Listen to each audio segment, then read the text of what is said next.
आपके ये भी कहा जाता है कि 80 करोड़ लोगों को राशन फ्री दे रही है गवर्नमेंट, क्या ये बात सही है? हाँ, हर महीने। एक अरब 40 करोड़ की आबादी में अगर 80 करोड़ लोग इस मोहताज हैं कि वो गवर्नमेंट से ले, सिर्फ 60 करोड़ ले गए, सिर्फ 60 crore, sir let me complete, सिर्फ 60 करोड़ रह गए जो कि खुद से खा कमा रहे हैं। इसका मतलब ये 80 करोड़ लोगों को आप लोग राशन दे रहे हैं, उसी गवर्नमेंट में पॉसिबल है? पहले तो आपके मुल्क से 4 गुना को हमारी सरकार हर महीने खिलाती है, और उसका मतलब ये नहीं है कि वो मोहताज हैं। उसका मतलब ये है कि एक उनको फाइनेंशियल असिस्टेंस के तौर पे, उनको एक इकोनॉमिक असिस्टेंस के तौर पे वो राशन मिल रहा है। और हमारे यहाँ पे राशन का अर्थ ये नहीं होता कि आप खा कमा नहीं सकते इसलिए आपको राशन मिलेगा। और बाज ऐसे लोग हैं, ऐसे बहुत से परिवार हैं जो इसका बेनिफिट लेके इकोनॉमिकली ग्रो कर रहे हैं। और ये जो राशन का सपोर्ट अगर मिल रहा है इंडियन सिटीजन्स को, तो they are coming out of poverty because उनका फूड बिल कम है। अगर घर में 2 या 3 अर्निंग मेंबर्स हैं, their standard of living is improving. उनको देखिए, मेरे को पाकिस्तानी को तो पता नहीं, पर यहाँ पे हेल्थ कार्ड बने हुए हैं। हेल्थ कार्ड बने हुए मतलब 5 लाख रुपए इंडियन, पाकिस्तानी वो कुछ 3 गुना लगा लीजिए आप, 15 लाख पाकिस्तानी रुपए से ऊपर का जो इलाज है बिल्कुल मुफ्त है, दवाइयां हैं वो बिल्कुल मुफ्त है, सर्जरीज हैं बिल्कुल मुफ्त है। और वो सिर्फ सरकारी हॉस्पिटल्स में नहीं है, वो एफिलिएटेड प्राइवेट हॉस्पिटल्स में भी है। तो आप उसकी बात भी कर लीजिए एक बार कि साहब, पाकिस्तानी जो नागरिक हैं या बांग्लादेशी जो नागरिक हैं, या फॉर दैट मैटर आप अफगानिस्तान को भी जोड़ लीजिए, अफगान नागरिक हैं या नेपाली नागरिक हैं या हमारे आसपास के, देखिए हमारा कंपैरिजन इसलिए मैं कह रहा हूं नहीं है आपके साथ, because we are way too high, we are way too ahead of you. ये एक टीज करने के नाते से जो बार बार पाकिस्तानी बोलते हैं ना कि जी 80 करोड़ लोगों को, इट्स अ गुड थिंग। आप खिला के देखिए ना, आपके यहाँ पे आटे का क्या रेट हो रहा है, गरीब अफोर्ड कर सकता है क्या?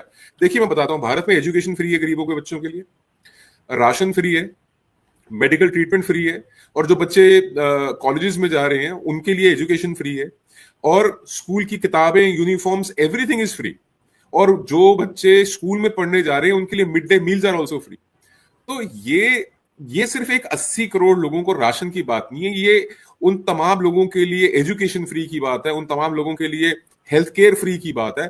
और आप इमेजिन कीजिए कि क्या पाकिस्तानी गवर्नमेंट आज 15-20 लाख रुपए हर सिटीजन के लिए एलोकेट कर सकती है कि आपने जो इलाज कराना आपके लिए फ्री है, चाहे आप प्राइवेट में करा लीजिए। प्राइवेट हॉस्पिटल्स में तो लिटरली खून निचोड़ लेते हैं। तो ये आयुष्मान कार्ड्स के तहत और ये राशन सपोर्ट के तहत we are uplifting our society. आप देखिए, आप जिस चीज को लेके आज हंस रहे हैं या पाकिस्तानी जिस चीज को लेके आज मजाक बना रहे हैं, 5 से 10 साल के बाद, एक मिनट हेयर मी आउट, 5 से 10 साल के बाद the Indian society will be so advance and so forward कि आप लोग इमेजिन नहीं कर पाएंगे कि यार ये इतनी जल्दी स्ट्रीम ऐड कैसे करके और ये अफोर्ड कैसे कर सकते हैं, खासतौर पे when it is brought in comparison with Pakistan. जबकि आपके मुल्क को वर्ल्ड बैंक ने भी 2 दिन पहले लोन देने से इनकार कर दिया। You are not able to sustain yourself, और हम यहाँ पे 80 करोड़ को आपकी आबादी के 4 गुना को हम मुफ्त में खिला रहे हैं। देखिए, पहली बात तो ये कि ना मैं टॉन्ट कर रही थी, ना मैं तंज कर रही थी, ना मैं मजाक उड़ा रही थी। मैं एक सवाल कर रही थी, सिर्फ आपसे समझने की कोशिश कर रही थी कि अगर 80 करोड़ लोगों को गवर्नमेंट से लेने के लिए मजबूर हैं या ले रहे हैं, तो उसमें से सिर्फ 60 करोड़ रह गए जो अपने आप सब कुछ कर रहे हैं। मजबूर नहीं है, मजबूर ये बैसाखी नहीं है, ये एक सपोर्ट स्ट्रक्चर है गवर्नमेंट का। ये मजबूरी नहीं है, ये नहीं है कि राशन नहीं मिलेगा तो भूखे मर जाएंगे। ऐसी स्थिति नहीं है 80 करोड़ लोगों की, ऐसी स्थिति नहीं है 80 करोड़ लोगों की। It is a support. आप बताइए कि फिर आप ये डिस्कस कर लिए 5 लाख रुपए का जो आयुष्मान कार्ड है, आप ये कह देंगे कि साहब अफोर्ड नहीं कर सकते। तो हाँ, देयर आर फैमिलीज जिनके गहने जमीनें सब कुछ बिक जाती थी, जिनके घर बिक जाते थे सिर्फ इलाज कराने के लिए।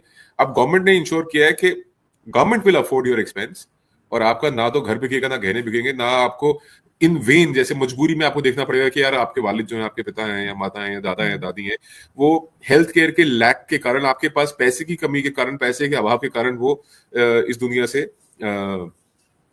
पधार जाते हैं, वो गुजर जाते हैं। तो that will not happen, that government of India is insured. तो अब उसके बारे में बात कीजिए। अब वो तमाम यंग बच्चे हैं, I am just trying to set a narrative ना, जो यंग बच्चे जिनको स्किल किया जा रहा है, अपस्किलिंग की जा रही है, स्किल अप किया जा रहा है, चाहे वो बच्चे हैं जिनको लोन दिए जा रहे हैं स्टार्टअप के तहत, स्टैंड अप इंडिया के तहत, स्किल इंडिया के तहत, वो कितने तमाम ऐसे प्रोग्राम्स हैं जो गवर्नमेंट चला रही है। तो उसके ऊपर भी डिस्कस कर लेना चाहिए एक बार। नहीं, आप बिल्कुल ठीक कह रहे हैं और इसीलिए मैं आपसे ये सब समझने की कोशिश कर रही थी कि क्या हो रहा है, क्योंकि मेरी किसी से बात हो रही थी तो उन्होंने कहा कि भाई अगर 80 करोड़ को दे रहे हैं तो बस 60 ही रह गए पीछे। लेकिन बात सारी ये कि अगर आप आए और मैं आपसे पाकिस्तान का ना पूछूं तो वो तो मेरे ख्याल में मेरी ऑडियंस को बिल्कुल अच्छा नहीं लगेगा। ये जो जमाती हैं आपके, या जो मजहबी दहशतगर्द हैं, या जो रिलीजियस एक्सट्रीमिस्ट एलिमेंट्स हैं पाकिस्तान के अंदर, ये एक कारण रहेंगे। पॉलिटिकल इंस्टेबिलिटी दूसरा कारण रहेगी, और तीसरा ह्यूमन राइट वायलेशंस रहेंगे, and complete discontent amongst the Pakistani population, खासतौर पे इकोनॉमिक क्राइसिस के बाद। तो इम्प्लोड करने का मतलब है कि अंदर से टूटेगा पाकिस्तान, बाहर से तोड़ने की आवश्यकता नहीं है, जरूरत नहीं है। और ये मैं बाज दफा कई पाकिस्तानियों से इंटरेक्शन होती है तो पाकिस्तानियों को ये लगता है कि हम एक न्यूक्लियर पावर कंट्री है, हम इस्लामी न्यूक्लियर पावर कंट्री हैं, तो दुनिया हमारे साथ खड़ी होगी। बहुत बड़ा वहम है, बहुत बड़ी गलतफहमी है। यूएसएसआर जब एग्जिस्ट करता था, सोवियत रशिया, सोवियत यूनियन से ज्यादा पावरफुल आप नहीं है, सोवियत यूनियन से ज्यादा बड़े आप नहीं है, सोवियत यूनियन से ज्यादा बड़ा आपका इन्फ्लुएंस भी नहीं है। अगर सोवियत यूनियन इम्प्लोड कर सकता है अंदर से, तो आप भी इम्प्लोड कर सकते हैं। आपकी तो मतलब हैसियत कुव्वत ही कुछ नहीं है। और मैं समझता हूं कि ऑनेस्टली अगेन बड़ी ईमानदारी की बात है आरजू जी, इस सिचुएशन को अगर आप लोग अवॉइड कर सके तो वो आप लोगों को करना चाहिए। You should work on it. और मेरी कई इंडियन आर्मी के सीनियर जनरल से बात होती है कई बार, तो कहते हैं यार, कई बार ना लोग हमको कहते हैं कि लुक एट पाकिस्तान में जैसे है ना, आर्मी एक बार आनी चाहिए, इंडिया में भी करप्शन खत्म होनी चाहिए। तो these journals have a clear view. कहते हैं यार, ये काम पॉलिटिशियंस का, हमारा काम नहीं है। गवर्नमेंट को रन करना, देश को चलाना उनका काम है। देश को बचाना, बॉर्डर्स को प्रोटेक्ट करना, और ये इंश्योर करना कि एक एक सिटीजन जो है वो चैन की नींद सोए, वो भारतीय फौज का, भारतीय सेना का काम है। इंडियन आर्मी का काम उतना ही है। तो हमने अपने काम को करना है, और पॉलिटिशियंस अपने काम को करेंगे।